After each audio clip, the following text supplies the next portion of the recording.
Era il 67 quando in Sgt. Pepper's Lonely Heart Club veniva inciso, o meglio, veniva pubblicato questo bellissimo singolo dei Beatles, Lucy in the Sky with Diamonds.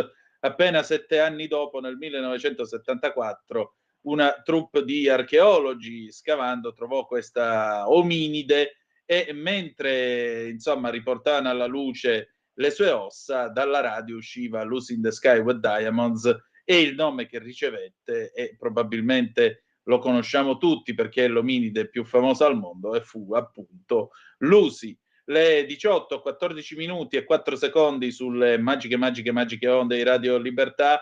Qui è sempre Chilometro Zoom, Lorenzo Viviani, Antonino Danna al microfono con voi, ma soprattutto passiamo dall'Australopiteco Lussi al buoni consigli del nostro Alessandro Circello di Federcuochi Lazio. Ciao Alessandro. Ciao, buon pomeriggio a voi. Ciao caro. Allora, a bruciapelo, senza possibilità di correzione, così subito una bella ricetta per Natale, per Capodanno, per questi giorni di festa regionali. Naturalmente, ti dico la verità, rimarrei sul Lazio, dato che è casa tua, ma soprattutto con i sapori, i colori, gli odori del nostro territorio. Sicuramente un piatto, una ricetta antica che si usa anche per la vigilia, per i 24 sere, no? Che come tradizione si mangia pesce, è una zuppa di broccoli romaneschi e arzilla. L'arzilla è una razza, un pesce di fondale. Questo è un piatto della cucina ebraico-romanesca, quindi ha radici storiche, e si realizza con il broccolo cimone romanesco che si fa scottare pochi secondi in acqua, poi si fa dorare con un po' di aglio, se si preferisce intero, in modo che poi si può eliminare aglio, olio, del peperoncino, e poi si porta avanti con del brodo. Poi alla fine, a parte, si realizza un brodo con le spine della razza di questo pesce di fondale, arzilla, e a parte la polpa di arzilla si mette nel brodo, quindi nella zuppa che stiamo preparando con i broccoli. Poi si aggiunge, ovviamente filtrato, questo brodo di pesce fatto con sedano, carote, cipolla, come preferiamo, e poi alla fine, in ultimo, dopo che regoliamo di sale, aggiungiamo il pesce, quindi alla julienne tagliato a piccole fettine, quindi questa arzilla, mentre facciamo cuocere i broccoli, quindi è questa ricetta di un colore verde e bianco. È una ricetta tipica, ecco, della vigilia di Natale, una zuppa che poi chiaramente anche i carciofi la fanno da padrone, magari fritti in pastella anche con acqua e farina. Poi c'è chi fa la pastella con uova e acqua, chi la fa addirittura con acqua e birra per averla più gonfia, più croccante, più friabile. Chiaramente ognuno ama c'è chi ama un fritto, chi ama un prodotto, ogni prodotto ricorda magari in base al luogo, al territorio, le sue radici.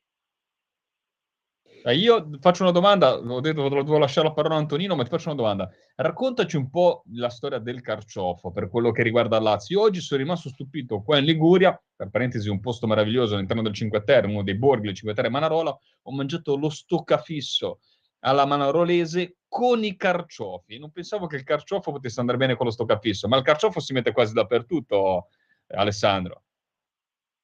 Lo stoccafisso è il merluzzo alla fine. E quando marina, diciamo, si essicca sotto sale, e quindi c'è questa marina sotto sale, o si fa anche, si può trovare sotto sale o surgelato, è il merluzzo. Lo stoccafisso è lo stesso procedimento e viene essiccato all'aria, o comunque viene disidratato, quindi viene essiccato e deve essere reidratato. Il prodotto è lo stesso, quindi a Roma è famoso anche i carciofi fatti con il baccalà, i carciofi con le fettuccine. I carciofi li utilizzano un po' in tutti i modi, anche perché sono tutte ricette come i carciofi alla giudia fritti o in casserola, sempre della cucina ebraico-romanesca, come dicevo.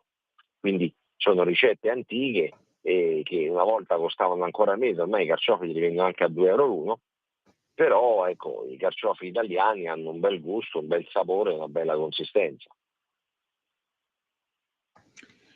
Chef, se posso, io mi sposterei però su un piano operativo, perché noi parliamo di tutti questi veri e propri piaceri per la gola. Ma com'è l'atmosfera nelle cucine in questo periodo dell'anno? Come si lavora nella brigata di cucina? Qual è soprattutto la prima preoccupazione di uno chef degno di questo nome in questo periodo dell'anno? Beh, in questo periodo dell'anno ci sono sicuramente tanti eventi che fanno le aziende privati per gli auguri di Natale, quindi fino al 23 dicembre a pranzo, a cena ci sono tanti ricevimenti, tanti incontri conviviali. Poi il 24, quei giorni di festa, alcuni ristoranti sono aperti, altri sono chiusi, e in base a dove si trovano, ecco, magari tanti in centro sono addirittura chiusi, magari possono aprire il 26.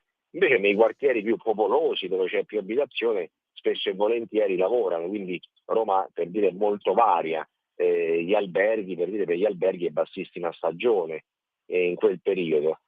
Spesso se si va a pranzo, a cena, a Natale, chiaramente lo si fa nei quartieri dove c'è più popolazione. In centro magari c'è molto turismo, ma a parte le piazze principali tanti ristoranti, ecco, non lavorano, quindi è molto variegato questo il turismo e l'ospitalità nei giorni delle feste di Natale. Ma Alessandro, prego. No, perché siamo quasi in scadenza con l'orario. Cosa volevi aggiungere, Antonino? No, ma non per farmi i fatti suoi, ma chi cucina a casa in questo periodo? Chi lo prepara il cenone? Beh, mamma, in questo caso le mamme vincono sempre. Viva l'Italia! Caro Alessandro, allora, noi ci risentiremo, se sei dei nostri, il prossimo venerdì, magari anche con qualche dolce da suggerire ai nostri radioascoltatori. E che dire, per adesso un grande languorino e aspettando il Natale. Ciao Alessandro! Grazie a voi, è stato un piacere. Allora, alla prossima ricetta. Grazie ancora. E allora vi saluto anch'io, vi lascio a Qui Parlamento, ci sentiamo il prossimo venerdì, tanti argomenti. Va bene, non potete perderlo. grandissimo Lorenzo. Grandissimo, e può darsi che arriverò anche su Aria Fritta, può darsi che diventerò un personaggio di Aria Fritta. Vediamo. Ma secondo te Pier Vittorio ce l'ha o no questa figlia segreta? Non lo so, però so che c'è un investigatore che aiuterà la figlia di Pier Vittorio. Non lo so, mi sembra un tipo poco raccomandabile. Vediamo cosa dirà. Ciao a tutti, al prossimo venerdì. Ciao, e adesso grandissimo. E adesso signore e signori, non si può lavorare così, però vabbè, ormai ho generato un mostro che è questa saga di Aria Fritta. Vabbè, vedremo che cosa succederà. Ok, adesso è il momento di Qui Parlamento con l'onorevole Tiziana Nisini. Vai pure, Lorenz.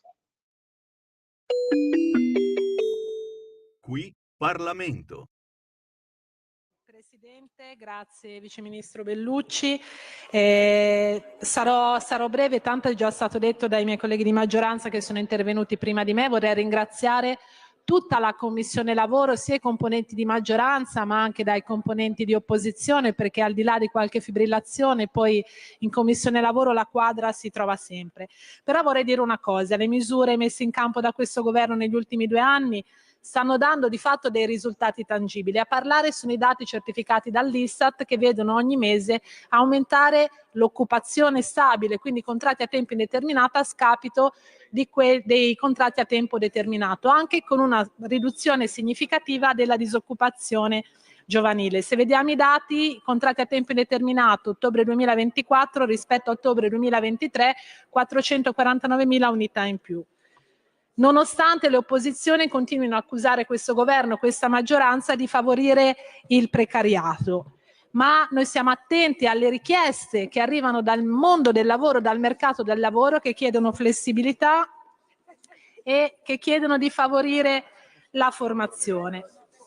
Oggi fortunatamente si è chiuso anche in Senato il collegato lavoro, che è stato per un tempo importante qui alla Camera, sigillando, certificando altre misure che vanno incontro alle esigenze del mercato del lavoro, vanno incontro ai lavoratori, vanno incontro di fatto alle famiglie e vanno incontro alle esigenze delle imprese, quindi del tessuto economico produttivo del nostro Paese. Vorrei dedicare un po' di tempo all'articolo 2. L'articolo 2 mette in campo delle misure importanti per un settore altrettanto importante. Tutti siamo consapevoli che non sono misure risolutive, ma l'inserimento della cassa integrazione in deroga per il comparto moda, che è un settore strategico, un Made in Italy per eccellenza nel nostro paese, aveva chiesto di intervenire per questo momento di profonda crisi che sta attraversando. È un tema molto sentito di cui mi sono occupata e di cui ringrazio anche il sottosegretario Durigon e il sottosegretario Freni della Lega, che si sono interfacciati con il territorio toscano, che vede il 40% degli occupati nel settore moda. Abbiamo preso in Toscana un riferimento, il riferimento del Valdarno Aretino, che è il mio territorio, dove un occupato su 4 è nel comparto moda. Quindi un problema molto sentito anche dagli amministratori locali, che ringrazio in particolar modo il sindaco di Montevarchi, che ha fatto un po' da organizzatore per un incontro con tutte le categorie. Abbiamo portato in evidenza la necessità di una cassa integrazione in deroga, necessaria ed essenziale per mantenere lo stato occupazionale. Il provvedimento uscito dal Consiglio dei Ministri ha previsto una cassa integrazione in deroga fino al 31/12/2024. Grazie al lavoro portato avanti dalla Commissione, di tutti i commissari maggioranza e opposizione, abbiamo risposto a un'altra esigenza del comparto: prorogare la cassa integrazione anche per il 2025. Ci sono state più riformulazioni.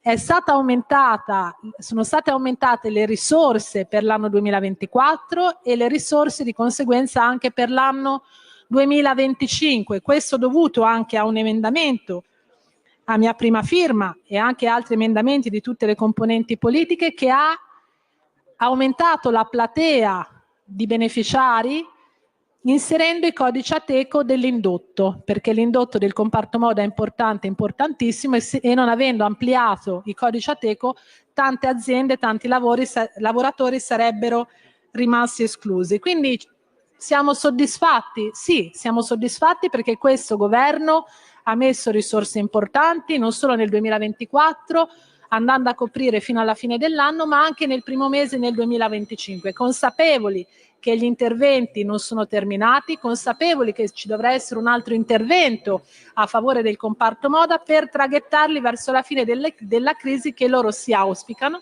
e noi ci auspichiamo che termini o comunque si alleggerisca nel 2025, per dar modo al comparto di riorganizzarsi, consapevoli che non saranno più le produzioni del 2019, ma si dovranno riorganizzare, ma vogliono andare avanti. E io parlo del Valdarno Aretino, dove ci sono le griffe più importanti riconosciuti a livello mondiale, ed è un'eccellenza che non vogliamo perdere. Io come Lega mi sono sempre interfacciata con le categorie e ringrazio anche il governo perché ha ascoltato le istanze del territorio.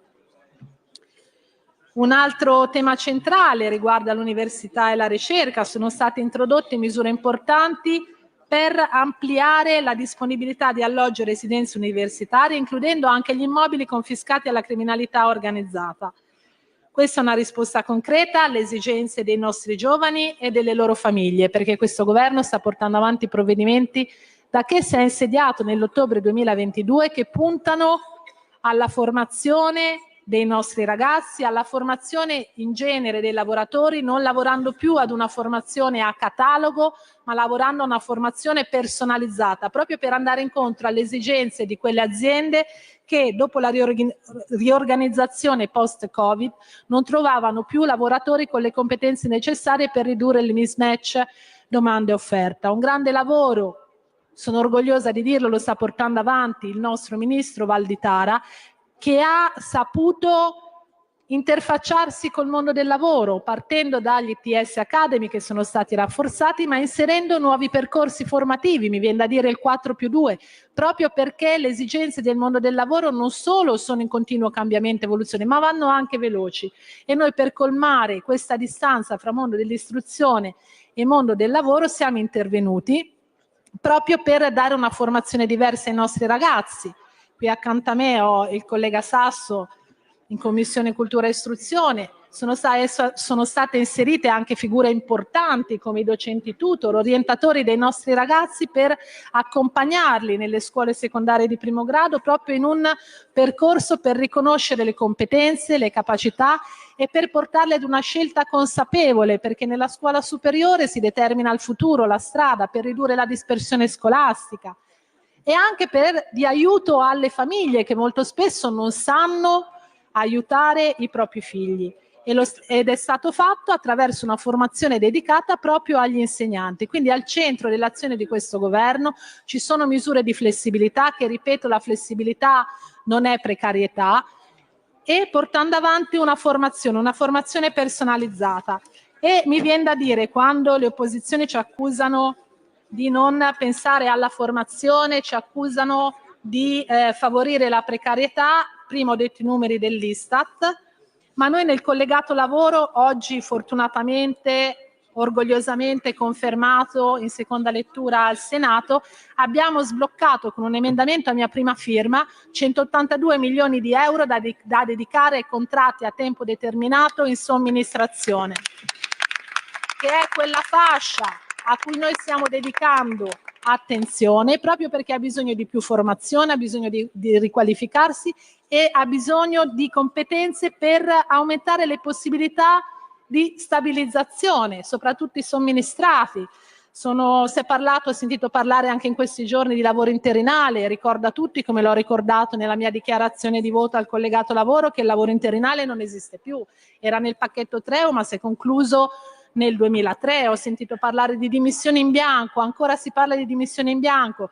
Noi stiamo facendo la lotta ai furbetti, l'abbiamo fatto con il reddito di cittadinanza, lo stiamo facendo con i lavoratori che utilizzano le dimissioni ingiustificate per farsi licenziare e percepire la NASPI, ed era un fenomeno che c'è stato sollevato da tutte le aziende che erano in grande difficoltà e davano adito a controversie continue. Ecco, noi stiamo mettendo delle regole, stiamo dando flessibilità al mercato, stiamo dando flessibilità anche alla normativa per far sì che le aziende, anche le più piccole, possano lavorare con più tranquillità, ma nel rispetto delle regole. Noi siamo per la flessibilità, siamo per la formazione. Io ringrazio e chiudo il sottosegretario Durigon che ha seguito la commissione, oggi il vice ministro Bellucci, il ministro Calderone e tutti i colleghi, e dicendo questo annuncio convintamente e orgogliosamente il voto favorevole di Lega Salvini Premier, perché noi siamo per la formazione, per la flessibilità e per l'occupazione. Grazie onorevole. Qui Parlamento.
A voi la linea.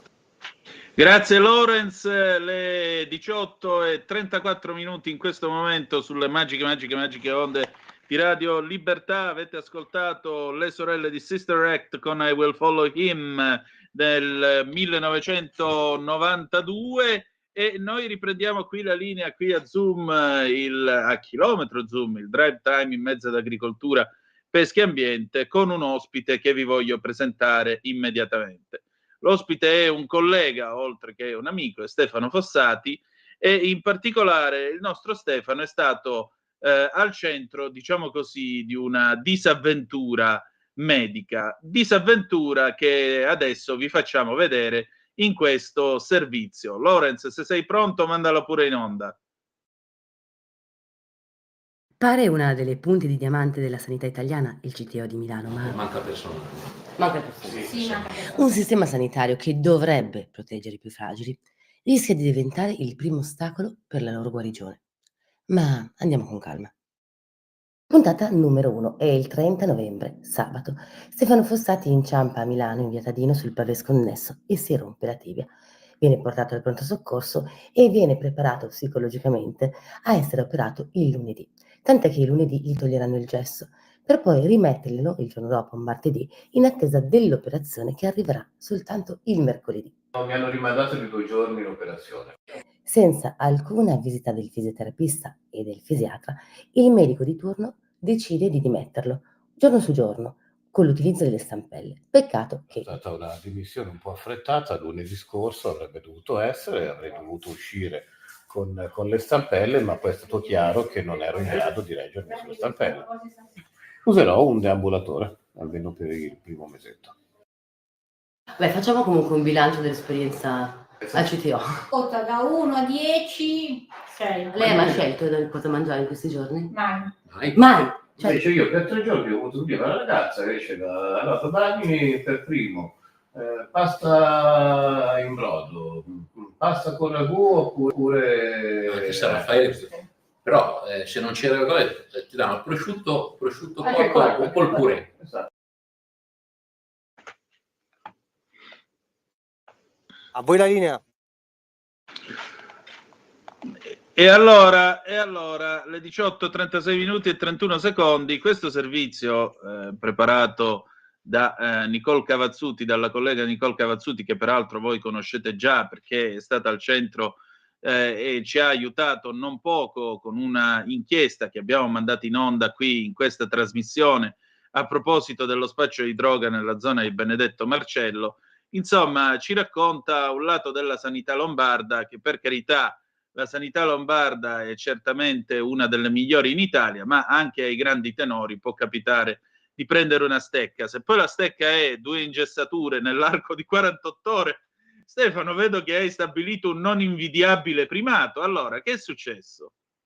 Allora sì, devo premettere, io in generale accadendo, sono stato operato a Sei molto basso di volume, però. sono stato, mi senti? Ora un po' meglio, sì.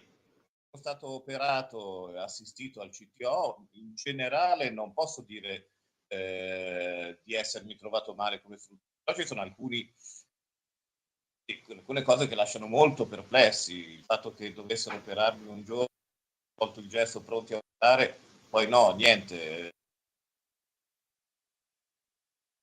Invia l'operazione il giorno dopo di nuovo a rimettermi il gesso per poi togliermelo il giorno fare veramente fare finalmente l'operazione. Ma la cosa più sconcertante è stato quando poi 5 giorni dall'operazione mi hanno medico pediatra di turno mi ha visitato per 15 secondi dopo che io ero stato autorizzato ad alzarmi per una volta soltanto e in questa visita ha deciso che potevo essere di me senza dirmi come con quali ausili. Gliel'ho chiesto, ma sì, prenda delle stampelle.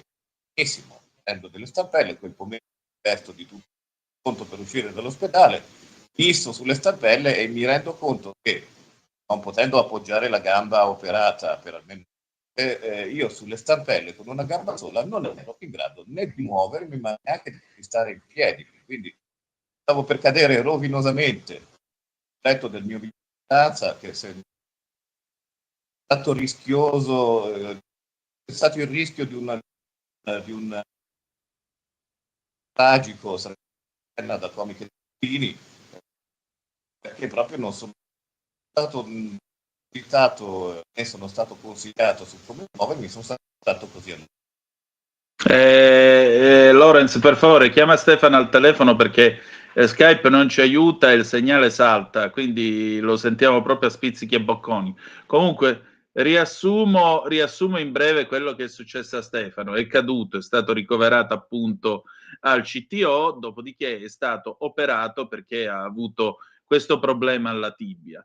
Quando è stato operato, l'indomani il medico di turno, che non ha a quanto pare chiesto il parere al fisiatra e così via, ha pensato di dimetterlo immediatamente, di farlo uscire e quindi di conseguenza farlo andare tranquillamente a casa. Quando Stefano giustamente si è vestito ed si è issato alla meno peggio sulle sue grucce, sulle sue stampelle, non è riuscito, si è reso conto che non è riuscito che non poteva camminare e di conseguenza aveva bisogno naturalmente di essere visto da un altro medico.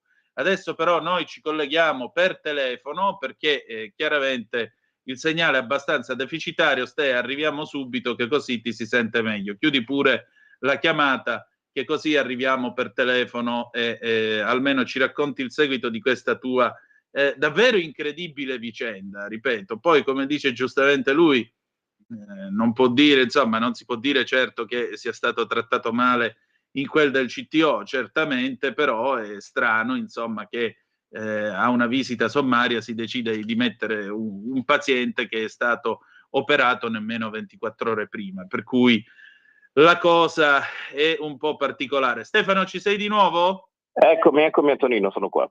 Ecco, adesso ti sentiamo forte e chiaro. Quindi ho riassunto bene quello che ti è successo finora? Sì, no, l'unica cosa che volevo precisare, sono stato operato 5 giorni prima di questa dimissione, però ero stato autorizzato ad alzarmi con un ausilio, con un deambulatore, il cosiddetto girello, meno di 24 ore prima di questa dimissione e soltanto per pochi minuti, quindi proprio non ero né preparato né consigliato su come dovessi muovermi. Infatti le conseguenze appena mi sono alzato per cercare di raggiungere l'uscita sono state pessime. Ho rischiato addirittura di inficiare il lavoro del chirurgo, perché avrei appoggiato la gamba, avrei rotto tutto. Insomma, diciamo che è stata una decisione un po' superficiale da parte di questo medico che mi ha lasciato molto molto perplesso.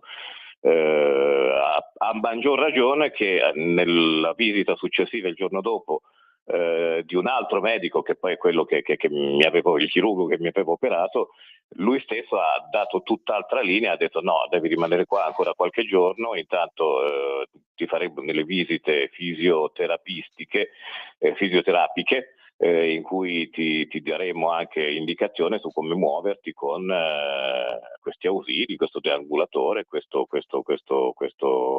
stampelle. E così è stato, tant'è che oggi sono arrivato finalmente a casa senza conseguenze negative. Quindi ecco, diciamo che la linea di quel medico è stata smentita dai suoi stessi colleghi nelle ore successive. Ecco, e questo naturalmente, insomma, lascia un po' così, ecco, è un po' curioso questo fatto che un medico dica una cosa del genere e poi però l'indomani mattina il chirurgo che ti ha operato ha detto tutt'altra cosa. E senti, in tutto questo, nel filmato che abbiamo visto prima di questa conversazione, si sente una conversazione con due signori anziani. Chi era il tuo compagno di deggenza? Era il mio compagno di stanza con la moglie. In pratica si parlava, se non sbaglio, di refezione, di problemi, che c'è stato qualche disguido con il pasto pure. Sì, allora, premesso che chiunque sia stato in ospedale sa sicuramente che il menù non è quello di un grande hotel e fin qua poco da dire, ci mancherebbe. Il problema è che per alcuni giorni la settimana scorsa passava un operatore a chiedere a ogni paziente le alternative, a proporre a ogni paziente le alternative sui pasti del giorno dopo in modo da proporgli cosa più potesse cosa più potesse piacergli, insomma. A un certo punto sono spariti e venivano portate delle cose standard che insomma è vero che in un reparto ortopedico tanti femori rotti, ci sono tanti pazienti molto anziani, ecco, però non tutti questi cibi sono adatti anche magari a pazienti un pochino più meno âgé come il sottoscritto, che insomma verdurine cotte, passatine di verdura che venivano portate così senza nessuna selezione. Mi spiace anche che poi venga buttato il cibo, insomma, ecco, capisci? Certo, capisco. Senti, ma quando tu appunto hai provato ad alzarti, dicevi ho rischiato di cadere addosso al letto del mio compagno di stanza come in una comica di Fantozzi e Filini. Scusa, allora voglio dire, un medico aveva già disposto le tue dimissioni, com'è che la cosa si è fermata e poi l'indomani sei stato di nuovo visitato? Chi è che ha detto no, lasciamo stare e domani si vede? La cosa si è fermata perché, essendo chiaro che appunto che io non potevo reggermi in piedi, non avrei potuto neanche raggiungere l'uscita non dell'ospedale ma neanche della stessa stanza in quelle condizioni, improvvisamente chiamati dalla mia compagna che era lì presente, è arrivato un altro medico che è stato contattato lì immediatamente, il quale ha stabilito no, per carità, annulliamo la dimissione e proseguiamo il ricovero per almeno altre 48 ore. Il giorno dopo c'è stata questa ulteriore visita, presente appunto il mio chirurgo che ha detto appunto quanto dicevo prima, che avrei dovuto essere visitato da un fisioterapista per avere indicazioni anche su come muovermi, come potermi muovere senza fare danni, ed era presente anche il medico che mi aveva dimesso un po' frettolosamente il giorno prima, con cui ho avuto una piccola discussione che poi diciamo così un po' offeso se n'è andato e vabbè. Ma scusami un attimo, no, voglio dire, ti dimettono, ripeto, dopo 5 giorni e dopo che il giorno prima a malapena sei stato forse 5 minuti sul girello quanto ci sei stato. Esatto, ma a malapena proprio. Ecco, a malapena tu riesci a stare su una gamba sola e succede sta scena che pare veramente Fantozzi e Filini e arriva un altro medico, l'altro medico dice no, annulliamo ma nemmeno, cioè nessuno ti ha chiesto scusa per questo, è arrivata una lettera di scuse al medico? No, anzi il giorno dopo il medico che mi aveva dimesso sosteneva che si tratti di una procedura normalissima, che uno dopo 5 giorni venga dimesso in questo modo. Io gli ho risposto, veda lei se è normale, se uno nel momento in cui viene dimesso rischia di cadere rovinosamente addosso al vicino di stanza, al vicino di letto, mi dica lei se questa è la normalità. Non lo so, il medico è lei, io non credo sinceramente che questo sia no, ma anche normale. perché è un parere che è stato smentito dall'altro medico che ha annullato tutto. Esatto. Diciamo che ripeto, nel complesso, perché ripeto, io su queste quasi 2 settimane di ricovero, io posso dire di essere stato assistito sia da parte del personale medico, sia da parte del personale paramedico, comunque in maniera più che dignitosa, assolutamente. In tutto questo però risalta il comportamento di determinate persone, che tra l'altro anche di levatura accademica, di un certo prestigio professionale accademico, che evidentemente quando si trovano a che fare con il povero, umile paziente non hanno la stessa attenzione che magari hanno in altri contesti, diciamo così. Ecco, diciamo così, naturalmente è chiaro che mi pare di capire che qui è mancato insomma il parere del fisiatra. Ma il fisiatra era lui, è mancato il parere del fisioterapista che era, Okay. che era fondamentale. Lo stesso fisioterapista, visitandomi il giorno dopo, ha detto sì, in effetti, cioè, prima di mandare a casa una persona, la visita e un minimo di consulto da parte del fisioterapista è necessario. Ulteriore smentita della linea Quindi insomma medico diciamo che è stato un disguido che certo non è imputabile al CTO, ci mancherebbe pure che la No, è cosa... stata una superficialità di una persona, nonostante persona, ripeto, titolata e di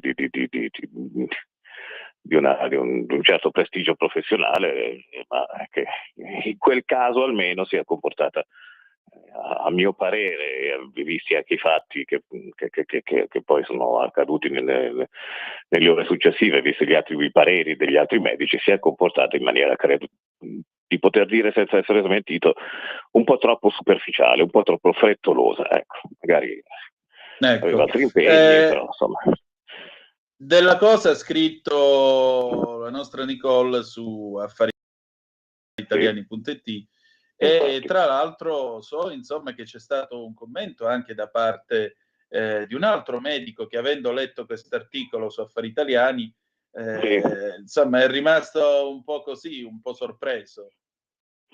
Sì, ma in realtà poi ci sono stati anche commenti di persone che lavorano nel settore che invece hanno detto: guarda, non mi sorprendo, perché purtroppo episodi di questo genere, per quanto non siano la normalità, e ci mancherebbe, per fortuna, però purtroppo pare che non siano neanche così infrequenti. Purtroppo evidentemente ogni tanto la superficialità in questi casi non è così rara, e questo è grave, perché insomma quando si tratta di salute, la superficialità deve essere l'ultima delle caratteristiche che deve avere un qualunque professionista del settore. Questo vale per ogni professione, ma in particolare quando si ha a che fare con la salute delle persone.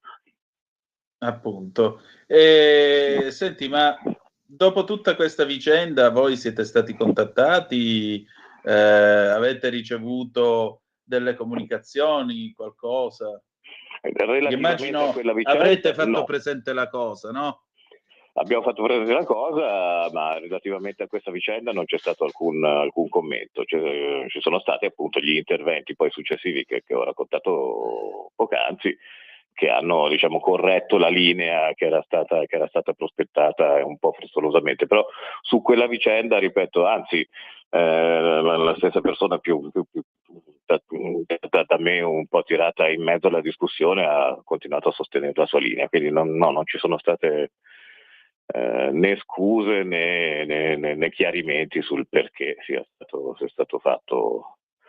stata tenuta questa condotta, ecco.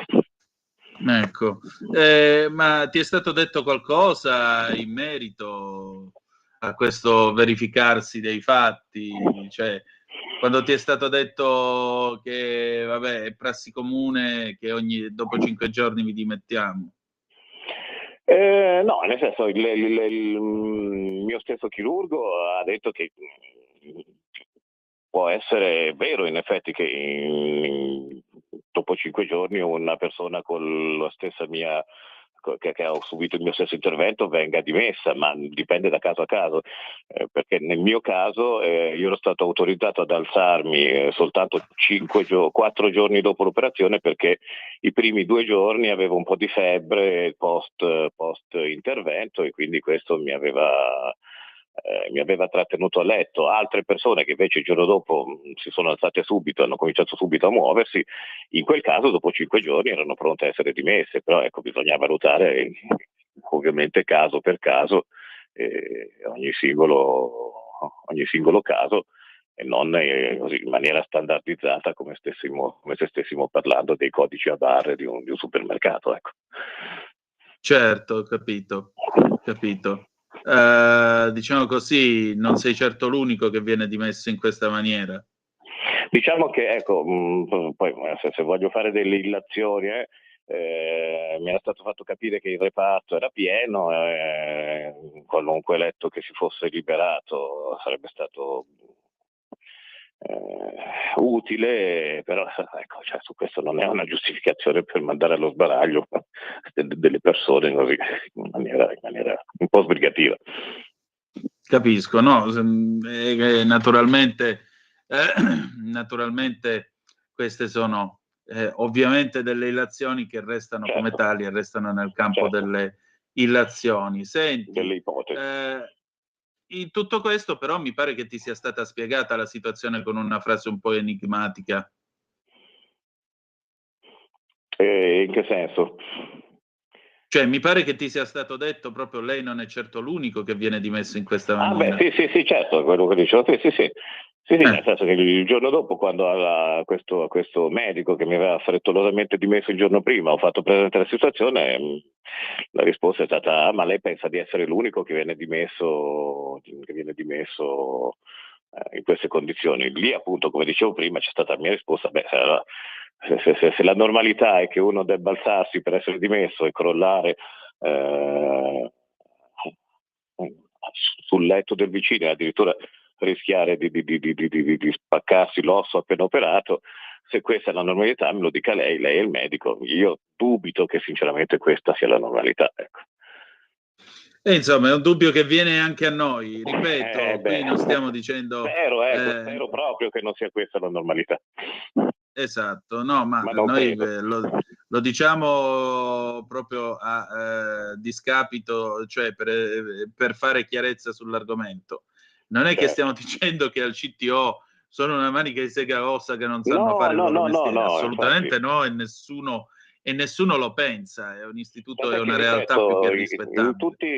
In tutti gli altri casi, con tutti gli altri professionisti con cui ho avuto a che fare, ho avuto invece molta più disponibilità, molta più attenzione, molto più dialogo e molta più indicazioni certe su quello che ecco, quindi diciamo fare, che ogni tanto capita che anche i grandi tenori prendano delle stecche e questa volta la stecca è toccata a te.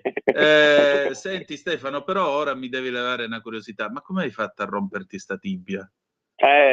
Io ho visto sta fotografia del binario del tram, ma che stai facendo? Perché io ti conosco tra l'altro come persona, insomma, di posato pensiero, non sei uno scavezzacollo. Che cacchio stavi facendo? Stavo semplicemente attraversando la strada sul passaggio pedonale davanti al portone di casa mia. Purtroppo, che lì si potrebbero aprire discussioni sullo stato di manutenzione delle strade delle nostre città. Chiunque frequenti Milano sa benissimo come il porfido, i lastroni di porfido del pavé spesso e volentieri siano sconnessi. Lì davanti a casa mia ce ne sono alcuni, tra l'altro intervallati da resti, spezzoni di rotaie del tram fuori servizio da decenni, e ahimè questo non aiuta, diciamo così, a garantire la sicurezza nel momento in cui si cammina per strada.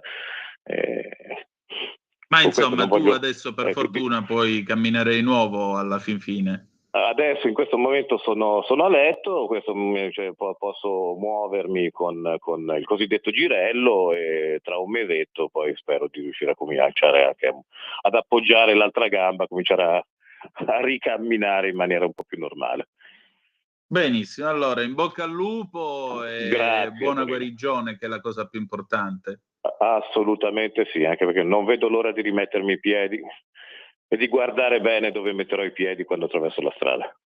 Esatto, poi ribadiamo, resta fuori discussione l'elevata qualità e professionalità del CTO di Milano. Infatti, non posso dire di essere stato assistito male, ma a maggior ragione in questo spicca un comportamento che veramente non sta né in cielo né in terra in quella struttura o in qualunque altra struttura. A maggior ragione, visto il tenore medio della qualità del servizio, quella è stata proprio una nota stonatissima. Ecco, ci auguriamo insomma che queste note non si ripetano più. Grazie ancora, Stefano. Grazie a te, Antonino. E allora io saluto il nostro Stefano Fossati, buon lavoro anche al CTO di Milano, e che dire di più, noi ci fermiamo, andiamo in pausa e poi Sergio Mendez e Brasil 66, Mas que nada, oh yeah. Stai ascoltando Radio Libertà, la tua voce libera, senza filtri né censura. La tua radio.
A te la linea. Grazie a Lorenz, grazie a tutti quanti dalla Radio Libertà DDA, più piccola radio do Brasile, la più grande radio del mondo. Scusate, purtroppo quando mi parte Mas que nada mi viene quel momento carioca. Amici e amici miei, ma non dell'avventura, anche questa è performance. Alle 19, 2 minuti e 40 secondi, Ale Musella finalmente al telefono con noi. E che cavolo, ben trovato. Allora, anche questa è performance o no? Assolutamente, oggi patongi. Tanto patongi. Qui stiamo toccando vette altissime. Siamo proprio... vabbè, dai, il clima fa freddo, allora è meglio pensare di essere in Brasile. Oggi patongi. Mi sembra proprio giusto, altissimi livelli. Vabbè, senti, allora, che cos'è la performance? Cosa definiamo come performance? Allora, la performance, vabbè, ormai lo sappiamo tutti, e si è definita lei così, la nonna delle performance, delle performer, l'Abramovic. Ora, io sorrido nel momento in cui, diciamo sempre che le cose sono sempre state già fatte, no? Nell'arte ci sono sempre appunto le varie correnti che oggi si chiamano neo, proprio perché fanno riferimento a qualcosa che è già stato fatto. Per quanto riguarda la performance non c'è la neo performance, perché la performance per antonomasia dovrebbe essere comunque una cosa singola e poi ogni performance al suo perché. Normalmente poi si vuole come si dice, puntualizzare qualche cosa, si vuole sensibilizzare nei confronti di qualche cosa o di qualcuno, per cui c'è sempre un motivo per cui la performance nasce appunto per far prendere coscienza di qualche cosa alle persone che osservano, okay? Per cui che sono presenti. Questo è il primo problema della performance, perché spesso e volentieri, siccome l'arte comunque è benissimo per comunicare, però in teoria dovrebbe essere anche fruibile o vendibile o comunque replicabile sotto certi punti di vista, il discorso della performance invece è un po' circoscritto alle persone che partecipano in quel momento alla performance, perché la stessa performance vista a distanza o in televisione o con una registrazione o su YouTube ovviamente non ha lo stesso impatto che invece ha essere presenti ed essere spettatori direttamente proprio dell'azione in sé. Per cui questo è anche uno dei motivi per cui molti artisti che sono performer, e anche se è brutto da dire, a un certo punto vengono pagati per fare queste performance, perché altrimenti è una forma d'arte che difficilmente è vendibile, per cui è remunerata. Capisco. Senti, ma diciamo così, no? Questa idea dell'evento, io ricordo per esempio quando si mise a ballare la Abramovic, che ballò per più di 6 ore senza fermarsi mai e poi cadde. Poi quando ha portato il suo corpo all'estremo, che si è fatta uscio per una mostra nel 77 a Firenze, ricordo che c'era lei nuda da un lato e lei, il suo allora fidanzato, dall'altro, e le persone dovevano passare nel mezzo, e tutte queste robe qua. E io poi penso a quella scena della grande bellezza in cui c'è quest'artista concettuale che è evidentemente uno sfottò della Abramovic, che dice a Jepp Gambardella: tu non capisci niente, sei venuto a farmi perdere tempo, di a quella nana della tua direttrice di mandarmi qualcun altro.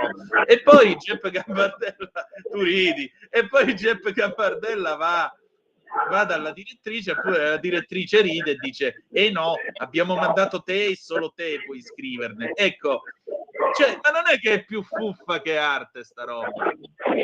Allora, se parliamo appunto delle performance per cui degli anni passati, e per cui come hai citato appunto l'Abramovic, che fortunatamente è anche abbastanza autoironica, erano altri tempi nei quali la performance aveva un senso, no? Adesso tutto può essere performance, anche prima quando ci sono iniziati a cantare Mascherada piuttosto che.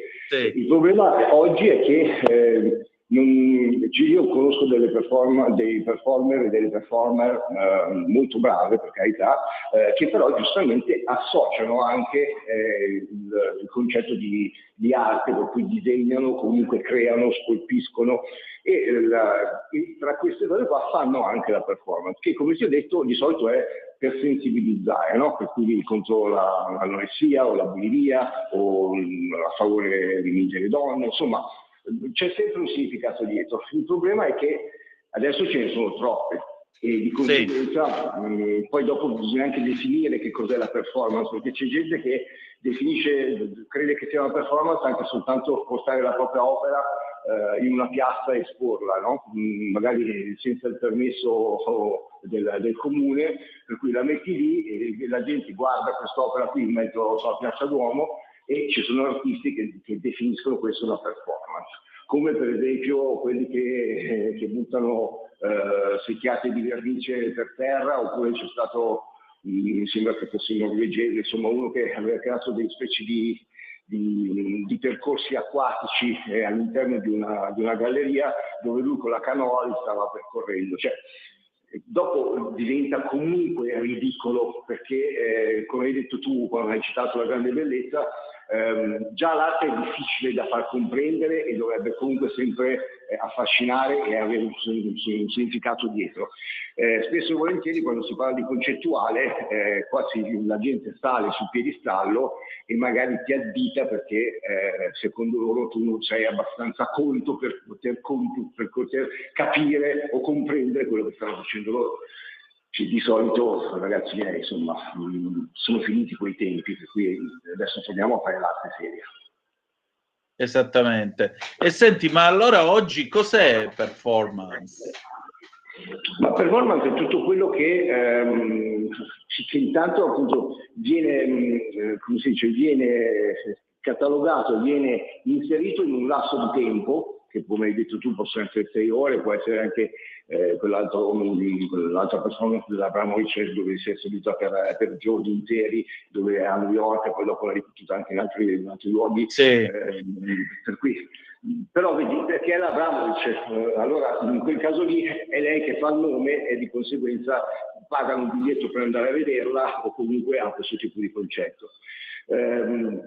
Chiunque altro non avrebbe neanche senso e non gli avrebbe neanche permesso di fare, capito?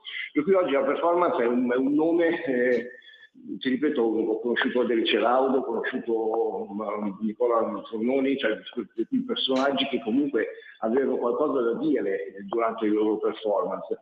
E adesso invece quando mi guardo in giro la performance diventa un momento di spettacolo, per cui diventa una parte integrante di un vernissage che poi però la gente come l'ha vista la osserva come se fosse uno spettacolo, capito? Per cui non la osserva più con quell'attenzione che invece sarebbe dovuta o sarebbe stata dovuta anche negli anni passati. E adesso la performance è uno spettacolo.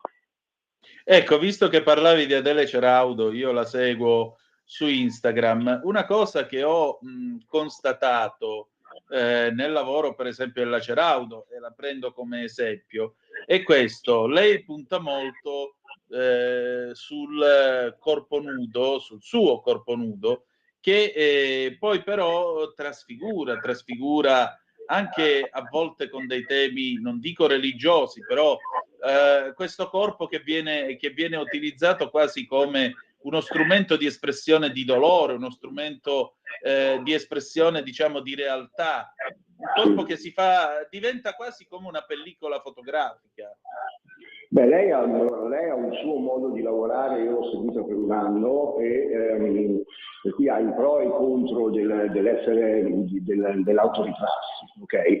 Lei è un'ottima performer, però ha trasformato appunto le sue performance anche in dipinti, perché lei comunque, ricordatevi che è chiamata Lady Bic perché ha una capacità incredibile di disegnare con una precisione iperrealista con la penna Bic.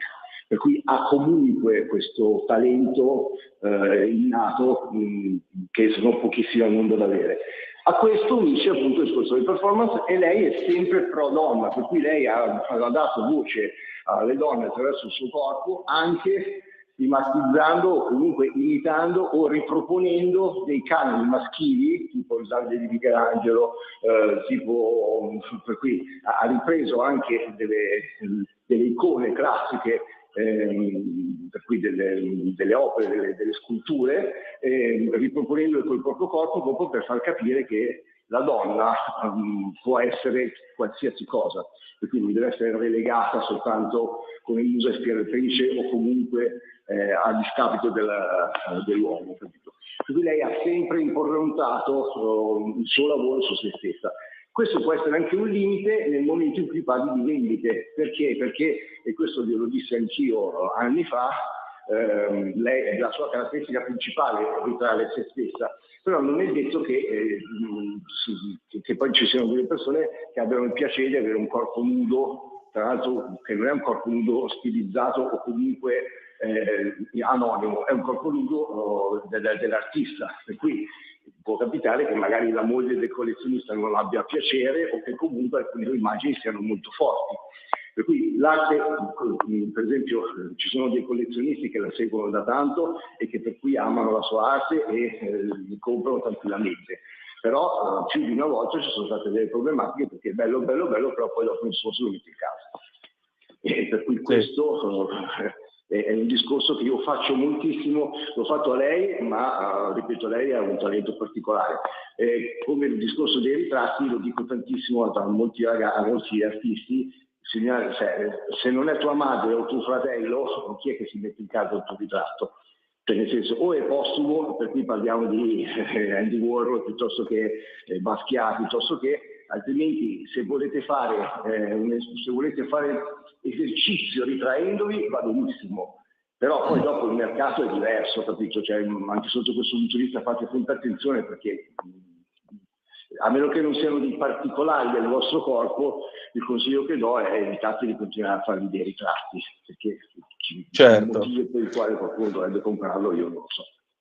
Senti, ma oggi chi è che fa performance in Italia che siano credibili, diciamo così?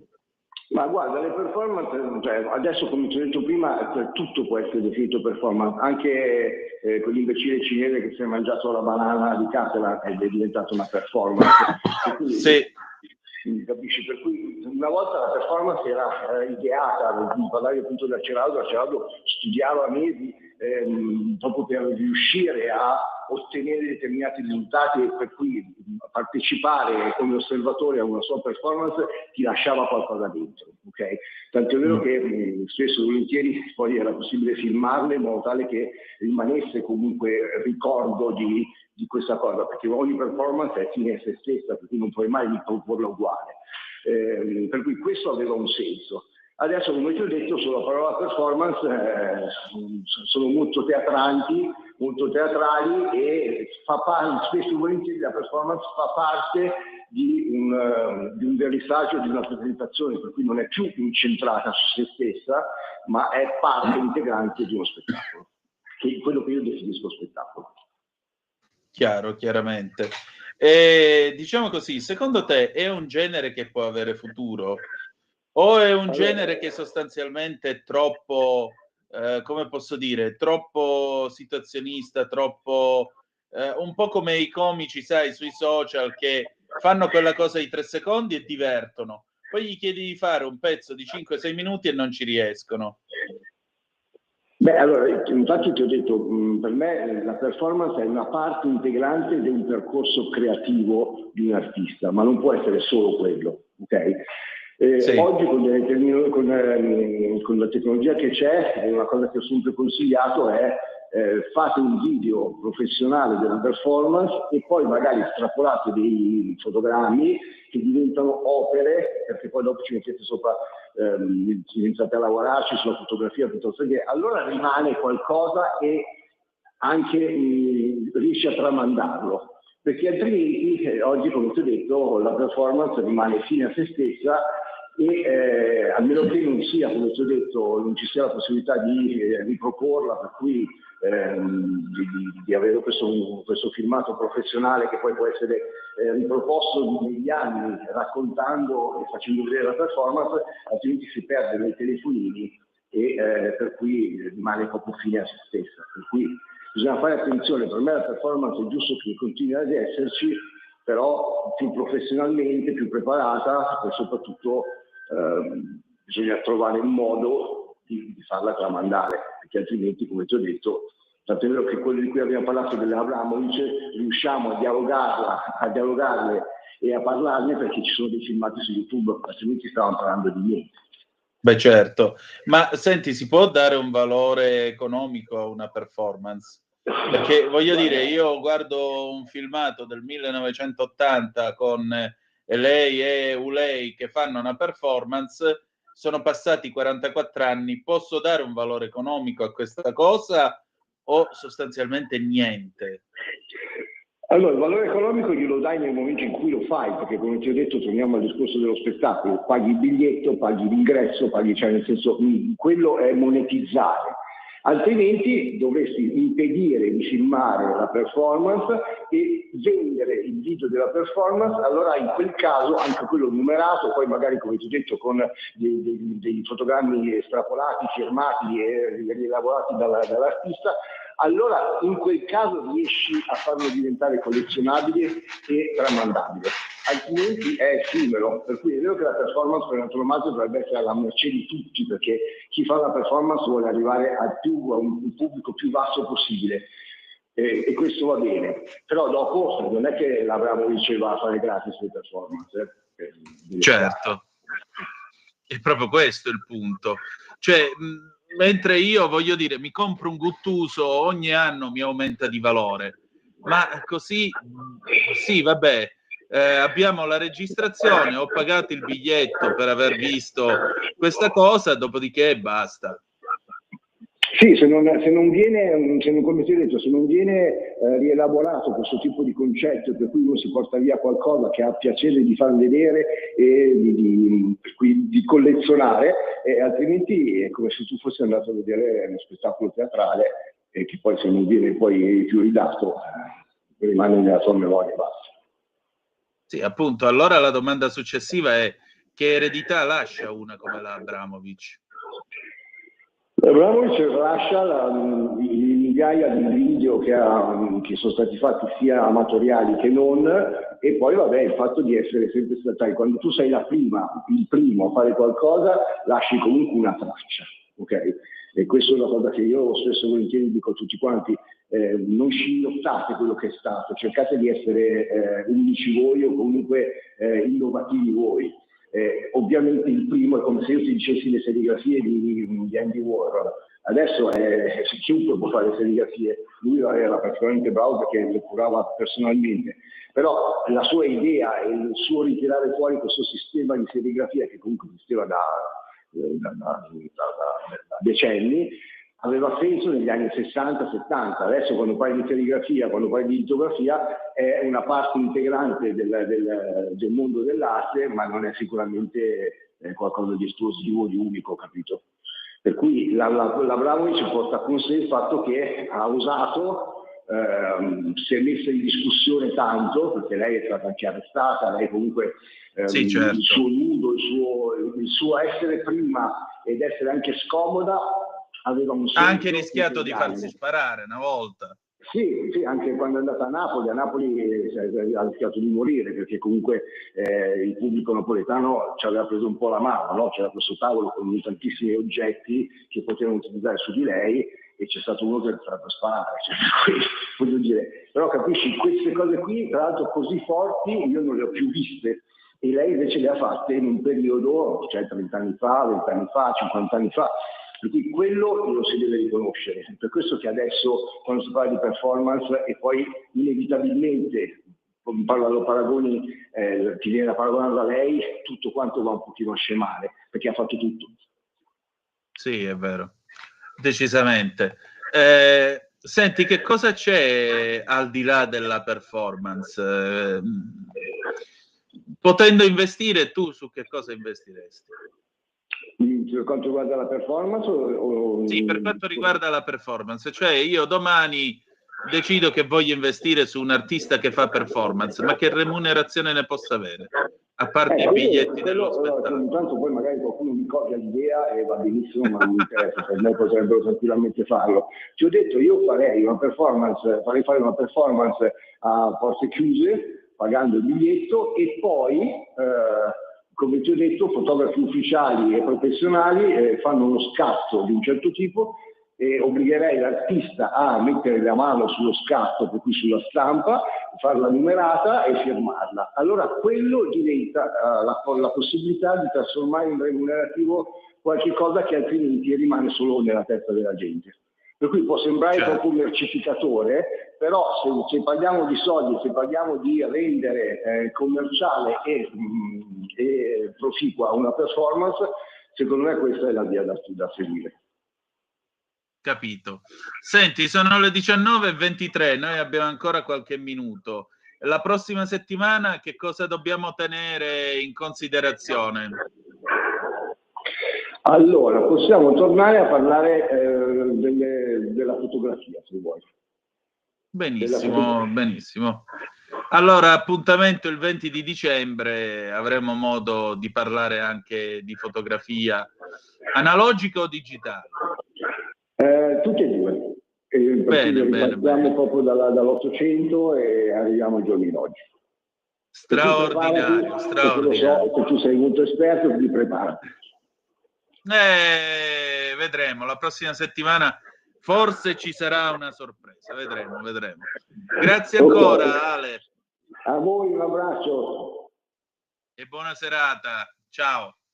Allora, bella gente, niente, parlare di arte a quest'ora della sera con Ale Musella è sempre un piacere, e anche perché è la giusta ciliegina sulla torta, io direi, dopo una dura settimana di duro lavoro. Apriamo i telefoni 029294 7222 se volete dire la vostra, oppure 340 670 9659 se avete voglia di scrivere qualcosa attraverso la zappa o WhatsApp, che dir voglia, sì, in modo tale che così ci avviamo belli all'ultima fase di questa trasmissione, che ci porterà in finale a chiudere appunto alle 19:45. Abbiamo ancora quindi una ventina di minuti davanti a noi, ventina di minuti che possiamo utilizzare naturalmente per commentare tutto quello che ci siamo detti nel corso di questa trasmissione, ma anche per commentare quello che sta succedendo nel mondo. Andiamo a dare allora un'occhiatina alle agenzie dopo questo lungo cammino. Eccolo qua. A proposito, avete visto che Trump è stato nominato persona dell'anno dal settimanale Time, grande onore che viene riservato alla persona che durante l'anno ha più inciso a livello globale, e certamente la resurrezione politica di The Donald è qualcosa che lascia il segno, e lui è certamente meritevole di questo premio. Ci auguriamo che dal 20 gennaio dell'anno prossimo in poi questo mondo possa essere un pochettino più tranquillo, un pochettino più sicuro. Sarebbe il caso, e penso che ce lo meritiamo. Sono stati questo decennio è un decennio davvero contorto, se ci fate caso. Pandemia, tutto quello che è venuto dopo, guerre, cioè nel giro di quant'anni? 4, 5? Nel giro di 5 anni sono successi eventi che una volta si misuravano in 50. Stavolta abbiamo avuto un bignami. Si parla tanto del Novecento come secolo breve. Cavolo, questo decennio è stato un secolo breve. Anzi, questo quinquennio è stato un secolo breve. Cazzarola se lo è stato, con tutto quello che ha portato, con tutto quello che ci è costato. Allora, vediamo un po' che cosa ci raccontano stasera le agenzie. Diamo un'occhiatina a ciò che accade in questo vasto orbe terracqueo. Eccolo qua. Intanto la BBC informa che i siriani stanno facendo festa nelle piazze di tutta la Siria e stanno festeggiando la vittoria sul regime di Assad. Naturalmente c'è da capire questo nuovo regime se sarà davvero in grado di essere diciamo così, se sarà in grado di garantire quelle libertà, quei diritti che si propone, o comunque con cui si è presentato al mondo, o se questa invece è una truffa e ci ritroveremo una sorta di Iran 2.0. Ma abbiamo una telefonata. Pronto, chi è là? Ciao Antonino, sono Vito. Buonasera. Ciao Vito, dimmi tutto. E che te devo dire? Quest'anno tu dici che è stato l'anno più breve, ma non passa mai sto cappero di anno, di quinquennio, di decennio, qua non finisce mai, a scanso di equivoci. Oggi che è venerdì 13, io non sono uscito di casa, non si sa mai. Comunque, speriamo bene per l'anno prossimo, dai, che l'anno che verrà sarà senz'altro migliore di questo. Peggio di così non poteva andare. Tu che dici, Antonio? Mollaci una poesia al volo, Vito. No, lascia stare, si annoiano. A proposito, controlli l'email che ti ho mandato un libro che Sì, a verrà maggior ripubblicato. ragione, ma dici una poesia, che cavolo. Cioè, abbiamo il poeta che telefona, ci recita una bella poesia. Ne abbiamo bisogno, sai. Tu non sai quello che mi manca. Tu non sai del mio mare azzurro. Tu non sai degli arcobaleni, degli occhi di mia figlia. Tu non sai quello che io ho perso. Tu non sai quello che un cieco sa e che solo un altro cieco può capire. Purtroppo è la verità. Solo un cieco può Signore e capire signori, veramente un Vito altro Coviello, cieco. everybody. Qua No, ci stava dai. veramente l'applauso, bravo. No, grazie. Io sono sempre due braccia. Quel libro che ti ho inviato, La mano dei pastori, è un libro proprio legato alla transumanza. Ti piacerà, leggilo, poi se vuoi facciamo una cosa e poi mi fai sapere. Ti ho mandato anche, magari poi mi scrivi il tuo indirizzo che te lo invio in cartaceo. Buona serata, io continuo ad ascoltarti, lascio lo spazio agli altri ascoltatori. Ciao. Buona serata a te, ciao. Allora, andiamo ancora avanti con l'ANSA. Notizia d'apertura, la manovra, stipendi più alti per i ministri non parlamentari, l'ipotesi nella legge di bilancio. Spunta una proposta della maggioranza per equiparare le indennità.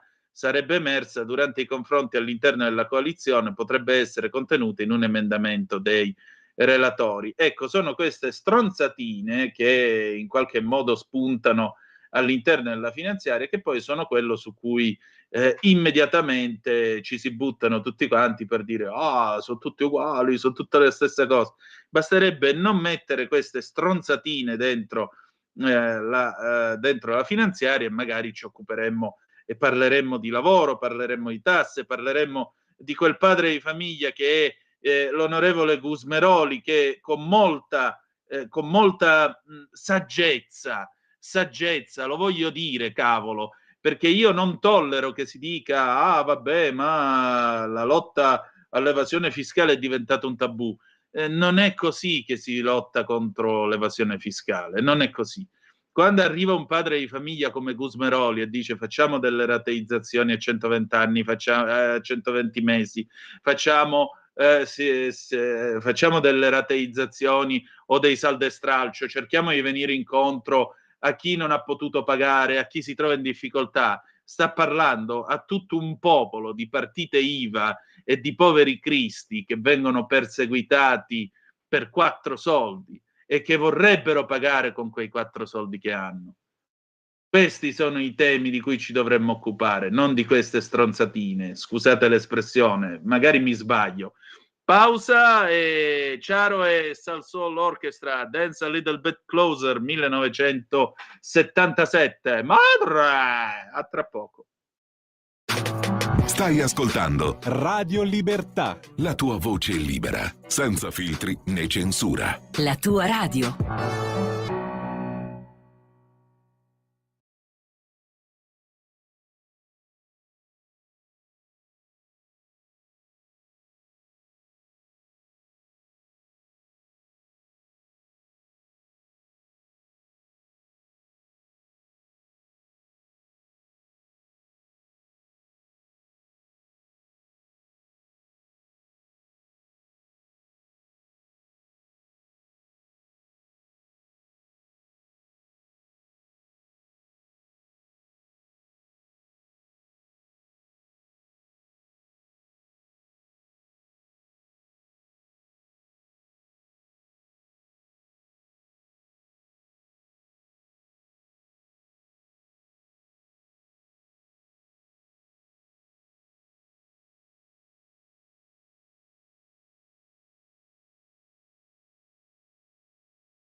A te la linea. Grazie Lorenz, ho detto prima madre perché ebbene sì, sono andato a cercare questo pezzo dopo che è stato genialmente citato e parodiato, lo voglio dire, da Simona Garbarino e Marcello Cesena in Sensualità Corte 12, finale di stagione, lunedì nel corso di quel geniale programma che è il Jalappa Show, veramente geniale, per cui lei, Simona Garbarino, è appunto madre e Marcello Cesena è il mitico Jean-Claude, e in questa puntata parodiavano il video appunto di questa canzone del 1977 di Charo e Soul Soul Orchestra, Dance a Little Bit Closer. Tra l'altro da notare che la Garbarino canta la sigla esattamente come, come Charo, facendone anche l'imitazione, perché Charo aveva la lingua di pezza e quindi diceva dance a little bit closer, eccetera eccetera. Straordinario, straordinario. Comunque che fine avrà fatto madre? Chi lo sa, lo scopriremo nella prossima stagione. Noi facciamo comunque il tifo per lei. Vorrei che lo sapeste. Ok, 340-670-9659 se avete voglia di dire la vostra, oppure 0292947222 se volete intervenire attraverso il telefono. Diamo un'occhiata alla DN Kronos. La DN Kronos titola Manovra da indennità dei ministri ai mutui per i giovani. Le ipotesi, si valuta un emendamento per equiparare le indennità dei ministri parlamentari a quelli che non sono stati eletti. Capitolo mutui, cambia l'accesso al credito per chi compra la prima casa. Mattarella riceve Mahmoud Abbas, cioè Abu Mazen, soluzione due popoli e due stati sia immediata. Il capo dello Stato, violenza inaccettabile a Gaza. Report, il garante della privacy chiede la registrazione nella puntata su San Giuliano. L'autorità ribadisce ai media di attenersi al più rigoroso rispetto della normativa in materia di protezione dei dati personali e in particolare al criterio dell'essenzialità dell'informazione. Francia, François Bayrou, nuovo premier, l'Himalaya del deficit incombe su di noi. Il presidente francese Emmanuel Macron lo ha incaricato di formare il nuovo governo, compito difficile ma riconciliazione necessaria, le prime parole del nuovo premier. Cioè questo è un centrista che peraltro era insomma un po' sparito ultimamente dalla scena politica francese e adesso viene richiamato in servizio permanente effettivo a fare il primo ministro. La Le Pen già gliel'ha fatto sapere, a prescindere ti votiamo la sfiducia. Torino, scontri davanti al Politecnico, lanci di pietre contro le forze dell'ordine. Boicottiamo la guerra, scuole e università con i popoli in rivolta, lo striscione nel corteo degli studenti. Ignoranti, andate a studiare, andate. Lancio di uova e fumogeni davanti alla sede dell'Unione Industriali. Tanto finirete tutti quanti notai. Mondiali nuoto Budapest, Italia oro nella staffetta mista 4,50 stile libero. Il mistero di Assad è in Russia, ma nessuno sa dove. Suora Manolesta ruba bancomat alla madre superiora e preleva 1.000 euro. I fatti nel convento del quartiere genovese di Albaro, forse una ripicca alla base del gesto. Straordinario. Questa pare uscita da aria fritta, ma è una cosa vera in realtà.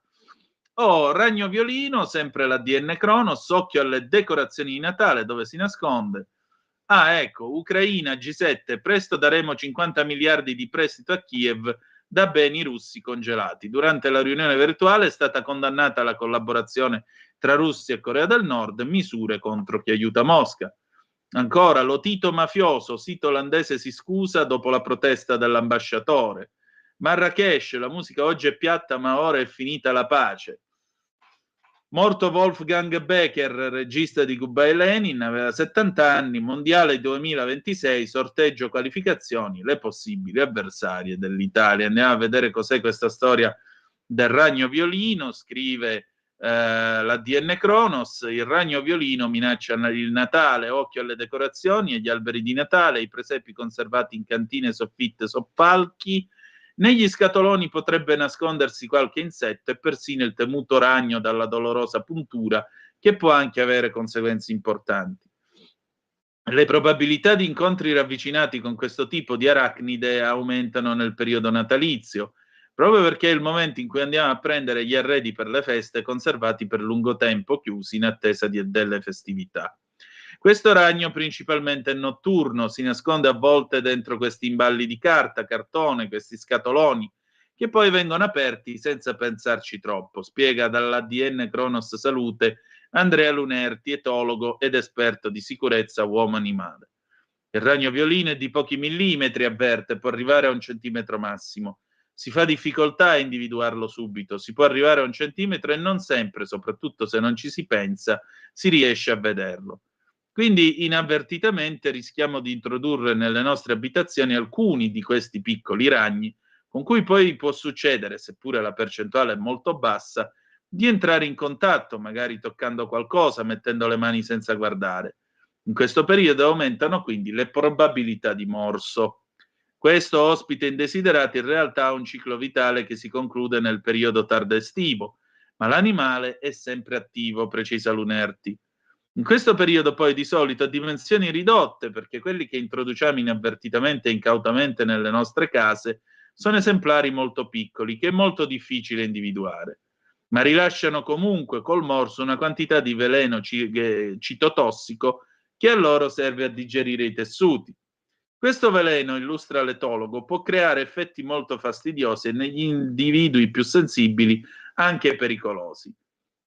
Nel mordere, infatti, il ragno inietta veleno mediante 2 organi cavi che sono come 2 denti cavi. È quello che fa quando cattura le prede che deve digerire. A contatto con l'epidermide umana, questa sostanza innesca degli effetti degenerativi dei tessuti, un effetto necrotico che poi può espandersi più o meno a seconda di quanto l'individuo è sensibile e talvolta può creare necrosi importanti che richiedono cure ospedaliere. Fate attenzione alle manine sante quando aprite allora i pacchi. E chiudiamo con una notizia insomma un po' leggera, sempre dall'ADN. La suora Manolesta, forse una ripicca alla base del furto di cui è accusata una suora di 35 anni del Madagascar, accusata di aver derubato la madre superiora del convento del quartiere genovese di Albaro. I fatti, come scrive il secolo XIX, risalgono alla scorsa estate, quando la suora, approfittando di un momento di distrazione, ha rubato il bancomat della consorella, prelevando nel giro di pochi minuti 1.000 euro con 2 diverse operazioni. Quando la madre superiore si è accorta di non avere più il bancomat, ha presentato denuncia e dalle indagini è saltato fuori che l'autrice del furto è stata la suora. A incastrarla le telecamere della banca che l'hanno inquadrata nel momento in cui ha effettuato i 2 prelievi. Nei giorni scorsi la PM Sabrina Monteverde ha notificato alla suora, difesa dall'avvocato Matteo Carpi, l'avviso di conclusione dell'indagine. Valuteremo se sottoporci all'interrogatorio davanti alla PM per spiegare le motivazioni del gesto, spiega l'avvocato Carpi all'ADN Cronos, ma la suora, come conferma il legale, avrebbe già confessato il furto, dicendo di averlo fatto per ripicca nei confronti alla madre superiora. In passato erano amiche, poi per motivi che non conosco l'amicizia si è rotta, spiega Carpi. Il denaro prelevato non sarebbe stato restituito, ma la suora non avrebbe effettuato acquisti di particolare valore. Buonasera suora, stasera vette altissime dalla lettura delle agenzie. Ok, bella gente, allora si sono fatte le 19:44 e 10 secondi. Vi dico alcune cose. La prima, ecco, io ti pregherei per favore, Lorenz, di proiettare quell'immagine che ti ho mandato in chat. Dovete sapere che questa sera alle 20 si terrà, organizzato da Conslancio, www.conslancio.it, un evento a scopo benefico alle ore 20 presso il ristorante hotel Benito al Bosco di Velletri, via Morice 96. Insomma, donate la dolcezza di esserci per chi ha bisogno, perché le donazioni di questa sera, se parteciperete, andranno a favore della ricerca e al sostegno dei malati di SLA, la sclerosi laterale amiotrofica.